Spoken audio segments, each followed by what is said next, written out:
and let me tell you, I am going to give my second attempt in 2023. I have decided to give that attempt because I know that first attempt में मैंने 100% नहीं दिया था. मैंने बहुत सारी mistakes करी थी जो मुझे अभी समझ आ रही हैं. Majority of it being that, you know, the fact that बहुत सारी रिसोर्सेज थी मेरे पास. रिविजन मैंने बहुत ही कम करी, मुश्किल से 1 या 2 बारी करी होंगी, एक्सेप्ट लक्ष्मीकांत जो मैंने 3-4 बारी करी थी. पर I desperately needed more revision attempts to make sure कि मुझे रिटेंशन होता है बेसिक फैक्ट्स एंड नॉलेज का. तो एग्जाम में क्या हुआ कि I was always stuck between 2 options and मेरा लक ऐसा कि मैंने वही ऑप्शन चूज किया मोस्टली जो आई थिंक गलत था.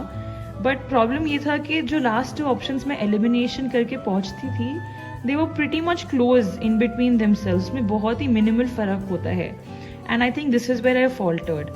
तो इस चीज़ को करेक्ट करने के लिए फर्स्टली मुझे जो क्वेश्चन पेपर मैं सॉल्व करती हूँ वो भी रिवाइज करने पड़ेंगे in the future and also major books revise करनी पड़ेंगी. So which is why I have decided कि मैं सोर्सेज बहुत ही कम रखूंगी. For example art and culture के लिए बहुत लोग नितिन सिंघानिया यूज़ करते हैं एंड आई बिलीव कि मैं सिर्फ यही वाली 11th क्लास NCERT यूज़ करूंगी.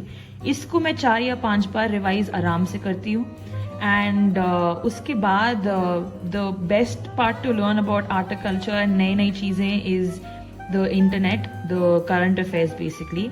तो जैसे मैंने आज सुबह पेपर में पढ़ा कि द हरप्पन सिविलाइजेशन पे एक हिंदू ने बुक रिलीज करी है and we knew that Kheri, मतलब जो तमिलनाडु में एक जगह था आदिचनल्लूर, वहाँ पे एक्सकवेशंस पाई गई हैं कुछ पंचमार्क कॉइन्स के and people are believing there is a link between Dravidian culture and the Harappan civilisation, whereas हमें लगता था कि सिर्फ नॉर्थ वेस्टर्न फ्रंटियर पे ही हरप्पन सिविलाइजेशन ग्रो करी है.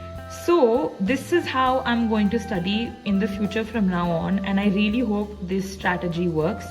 I'm not asking you guys to follow me, I'm just sharing what I am planning to do because this preparation can be pretty much overwhelming and I don't want to feel that overwhelming feeling again because उसमें मुझे क्या लगता है ना कि I feel helpless and I don't want to feel that way again. So I feel like this will be under my control. This is something that I can humanly do.